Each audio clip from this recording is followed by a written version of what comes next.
स्वास्थ्य के क्षेत्र में आज उत्तराखंड कहाँ खड़ा है, कितना आगे बढ़ा है, क्या सोचते हैं?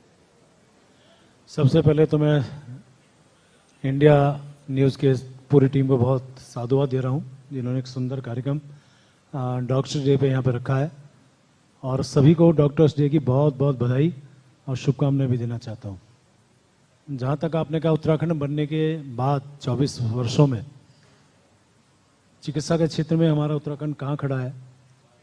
हम जानते हैं कि जब हम उत्तर प्रदेश में हुआ करते थे और हम लोग उत्तराखंड के लिए लड़ाई लड़ते थे, आज दो अभी दो उत्तराखंड राज्य दो, चाहे जो मजबूरी हो मांग हमारी पूरी हो। और विषय लंबा होगा। मैं चूंकि एक आंदोलनकारी रहा हूँ, जिस जगह हम बैठे हैं अनेकों बार तो यहाँ लाठियाँ खाई हैं इस विधानसभा चौराहे पे, तो अटल बिहारी वाजपेयी जी को याद करूँगा, जो हमारे बहुत ही यशस्वी प्रधानमंत्री रहे हैं, जिनकी कृपा से हमारा उत्तराखंड राज्य बना। उनको मैं धन्यवाद भी दूंगा और उनको याद भी करूंगा। 24 वर्ष पहले कभी सोचा नहीं था कि हमारे क्षेत्र में चिकित्सा की शिक्षा की कोई अच्छी व्यवस्था होगी, लेकिन तब से लेकर आज तक मैं एक ही बात कह सकता हूं कि यदि हम अंतर की बात करें तो अनेकों आज मेडिकल कॉलेजेस, अनेकों ऐसे para medical colleges, private college, चिकित्सालय, हॉस्पिटल्स की संख्या बढ़ी है। और दूर दराज पूरे उत्तराखंड के जितने भी हमारे पहाड़ी क्षेत्र भी हैं, वहाँ भी ये सारी सुविधाएं पहुँचाने का काम हमारी सरकार, और मैं ये भी कह सकता हूँ पूर्व की सरकारों ने भी किया है। तो यानी 24 वर्षों की बात करें, सवाल सरकार का नहीं है, सवाल ये है कि चिकित्सा सुविधा हमने पूरे प्रदेश में पहुँचाने का काम किया है। और आज ठीक है, अभी बहुत से काम बाकी हैं, लेकिन ज़्यादातर स्थिति हमारे यहाँ चिकित्सा की पहले से बेहतर है। अच्छा सर, क्योंकि स्वास्थ्य, शिक्षा और सड़क, ये तीन चीजें काफी अहम होती है किसी भी राज्य की, किसी भी प्रदेश की संपन्नता को दर्शाने के लिए।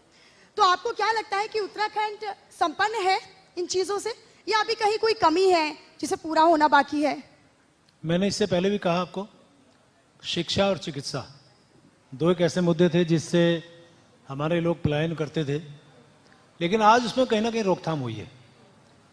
चिकित्सा के क्षेत्र में मैंने अपना विषय रखा, और आप जानते हैं राष्ट्रीय स्वास्थ्य मिशन यानी NHM के माध्यम से जिस प्रकार से सुविधाएं मिली हैं, सुविधाएं बढ़ रही हैं, इसके लिए मैं केंद्र सरकार का भी धन्यवाद करूंगा। और जहां तक शिक्षा की बात है, आज आप देखिए मेरा उत्तराखंड, जहां IIM है, जहां IIT है, जहां इस प्रकार के अनेकों हमारे संस्थान है, IIP है, और इतनी यूनिवर्सिटीज आज की तारीख में है, जो हमारी डीम यूनिवर्सिटीज हैं, दूसरी हैं, यानी कि शिक्षा के क्षेत्र में हमारा उत्तराखंड अन्य राज्यों की तुलना में बहुत अच्छा है। और यदि मैं यहाँ देहरादून की बात करूँ, नैनीताल की बात करूँ, मसूरी की बात करूँ, तो इसे पूरे देश भर में नहीं, मैं कहूँगा विश्व के ख्याति प्राप्त जो स्कूल हैं वो हमारे यहाँ पे हैं। बड़े से बड़े नेता हों, बड़े से बड़े हमारे अभिनेता हों, बड़े से बड़े हमारे अधिकारीगण रहे हों, इन्हीं स्कूल्स में पढ़ के वो आगे निकले हैं। यानी कि ये स्कूल का हब कहा जाता है।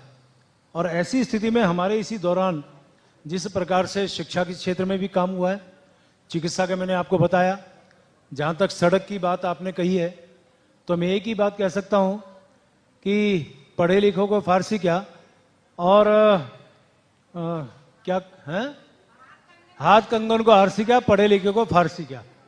तो आज आप देखिए हमारे यहाँ सड़कों को तो जाल बिछा है। मुझे याद है कि जब हम लोग देहरादून से दिल्ली कभी जाना होता था तो लगभग 6-7 घंटे लग जाते थे, और आज हम 3-3.5 घंटे में पहुंचते हैं। और मैं गडकरी जी का, माननीय प्रधानमंत्री आदरणीय मोदी जी का धन्यवाद करूंगा। अब एक जो हाईवे बन रहा है वो दिल्ली से देहरादून की दूरी मात्र 2 घंटे में पूरी करेगा। उसके लिए अपनी केंद्र सरकार का बहुत बहुत धन्यवाद कर रहा हूं। पहाड़ की तरफ जाइए आप, पहाड़ की वही स्थिति है, सड़कों का जाल बिछा है।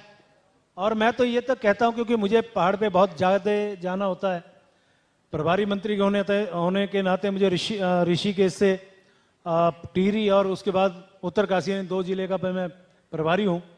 कोई क्षेत्र ऐसा नहीं बचा जहां सड़कें नहीं बनी है।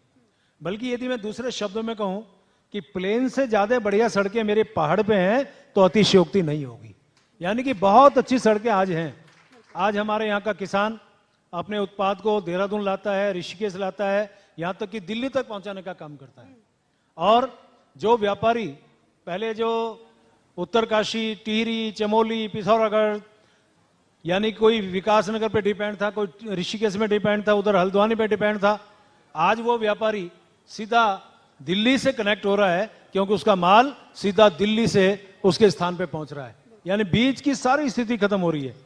ये सिर्फ इसका मतलब ये है कनेक्टिविटी, यानी कि सड़क मार्ग हमारे यहाँ बहुत अच्छा है, हवाई मार्ग भी आप जानते हैं यहाँ पे है, रेल मार्ग बहुत अच्छा है। यानी कि मैं ये कहूँ कि तीनों स्थिति में आज हमारा उत्तराखंड की जो कनेक्टिविटी है अन्य राज्यों से बहुत अच्छी है, सुदृढ़ है। और फिर से, क्योंकि ये बात मैं कह सकता हूँ हमारे माननीय मुख्यमंत्री जी के मार्गदर्शन में हमारी जो सरकार काम कर रही है, और लगातार वो माननीय प्रधानमंत्री जी हों, गृह मंत्री जी हों, अनेकों मंत्रीगण हों, अभी भी हाल में अभी ये नई सरकार बनी है तीनों की, तो उसमें हमारे माननीय मुख्यमंत्री जी ने सभी बड़े बड़े जितने भी हमारे मंत्रीगण हैं, गृह मंत्री जी हैं, माननीय प्रधानमंत्री जी हैं, सबसे मुलाकात की।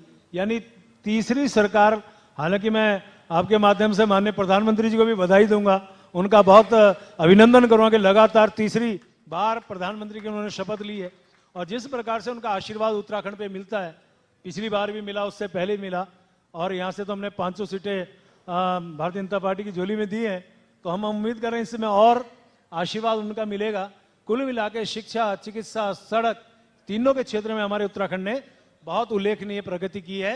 उसके लिए मैं अपनी सरकार को भी साधुवाद देना चाहूंगा और माननीय प्रधानमंत्री जी का विशेष धन्यवाद करना चाहूंगा।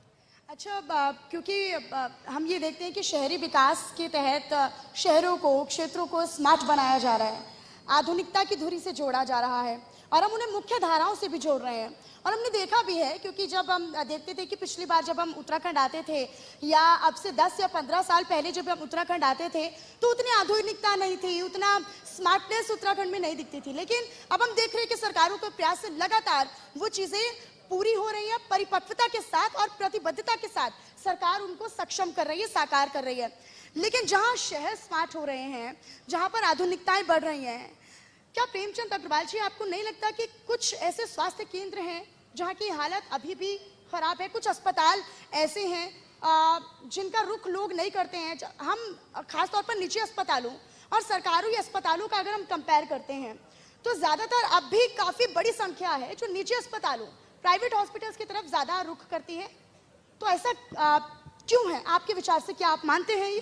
देखिए, मैं ये दावा तो नहीं करता कि 100% हमने चिकित्सा के क्षेत्र में सफलता हासिल की है, लेकिन ये दावा जरूर कर सकता हूँ कि अधिकांश हमने अपने चिकित्सा केंद्रों में, चिकित्सालयों में, हॉस्पिटल्स में बहुत उल्लेखनीय हमने प्रगति की है, सुधार लाया है। और दूसरी बात एक और भी मैं कह सकता हूँ, एक आपने बात कही कि हमारे लोग जो है प्राइवेट इंस्टीट्यूट में या डॉक्टर्स के पास या इस चिकित्सालय में जाना पसंद करते हैं। उसका एक कारण तो ये भी हो सकता है जो आदमी सक्षम है वो प्राइवेट में जाएगा। लेकिन दूसरी बात आप यदि देखिए, जो हमारे सरकारी चिकित्सालय है, मैं यदि दून हॉस्पिटल की बात करूं, यहाँ पे आसपास के क्षेत्रों के अलावा दूसरे राज्यों के लोग भी वो चिकित्सा लाभ यहाँ से ले रहे हैं। यानी कि ओपीडी यहाँ बहुत ज्यादा बढ़ी है। आप इधर उसके अलावा दूसरे किसी चिकित्सालय में चले जाएं, मेरे यहाँ ऋषिकेश का, मैं चूंकि विधायक हूं, आप जानते ही है, वहां के एम्स को आप देख लें। एम्स की आज स्थिति है कि सुबह 4 बजे से लोग लाइन पे खड़े होते हैं और चिकित्सा लाभ लेने का काम करते हैं। और इसके लिए मैं फिर आपको ये याद ताजा करना चाहता हूं कि हमारी जब केंद्रीय स्वास्थ्य मंत्री सुषमा स्वराज थी केंद्र के अंदर, अटल बिहारी वाजपेयी जी हमारे प्रधानमंत्री थे, उनकी कृपा से उन्होंने जब ये कहा था कि देश के अंदर 6 एम्स होने चाहिए और 1 एम्स उत्तराखंड में होना चाहिए, और उत्तराखंड में भी ऋषिकेश में होना चाहिए, वो मेरे ऋषिकेश में आज स्थापित है। आज लाखों लोगों को उसका लाभ मिल रहा है। हजारों लोग रोज वहां चिकित्सा लाभ ले रहे हैं, जो फैसिलिटी किसी और अस्पताल में नहीं। मेरे ऋषिकेश के एम्स में है, मेरे यहाँ देहरादून में है, मेरे जितने जिला चिकित्सालय हैं उसमें है। अभी हर्रावाले में हमारा 300 बेड का अभी कैंसर हॉस्पिटल बन के तैयार हो रहा है। पूरे आप जाइए आयुर्वेद के क्षेत्र में, आयुष के क्षेत्र में, दूसरे क्षेत्रों में जितने हॉस्पिटल्स बने हैं, ये बात तो ठीक है। मैं ये कह सकता हूं कि हम पूरी तरह से दावा नहीं कर रहे हैं कि हमने सब कुछ कंट्रोल कर लिया या हम बहुत अच्छा सुधार कर लिया, लेकिन ये तो दावा कर ही सकता हूं कि इतना सब कुछ कर लिया कि आज हमारे यहाँ एम्स भी है, हमारे चिकित्सालय भी अच्छे हैं, जिला चिकित्सालय भी अच्छे हैं, हमारे यहाँ चिकित्सा केंद्र भी अच्छे हैं, उपकेंद्र भी अच्छे हैं। यानी कि डॉक्टर्स डे पे मैं कह सकता हूं कि जहां हमारे डॉक्टर्स मुस्तैदी से काम कर रहे हैं, वहां हमारी सरकार भी गंभीरता से काम कर रही है। पहाड़ी क्षेत्र में भी और हमारे नगरीय और मैदानी क्षेत्र में भी चिकित्सा सुविधाएं पहले से बेहतर है। यानी आप कुल मिलाकर ये कहना चाह रहे हैं कि लोगों का विश्वास जो है वो अब निजी और प्राइवेट हॉस्पिटल्स के मुकाबले जितना बढ़ता था, हम देखते थे कि पिछले सालों में लोग ज्यादातर सुविधाओं के अभाव में सरकारी अस्पतालों का रुख नहीं करते थे, लेकिन उत्तराखंड में अब चूंकि स्वास्थ्य को लेकर अब ज्यादा लोग गंभीर हो गए हैं और स्वास्थ्य जगत में जिस तरीके से हम अब सरकारी अस्पतालों का रुख करें या फिर चिकित्सक अस्पतालों का रुख करते हैं, तो फिर वो सरकार पे भी उतना विश्वास जता चुके हैं। बहुत शुक्रिया प्रेमचंद अग्रवाल जी। बहुत बहुत धन्यवाद।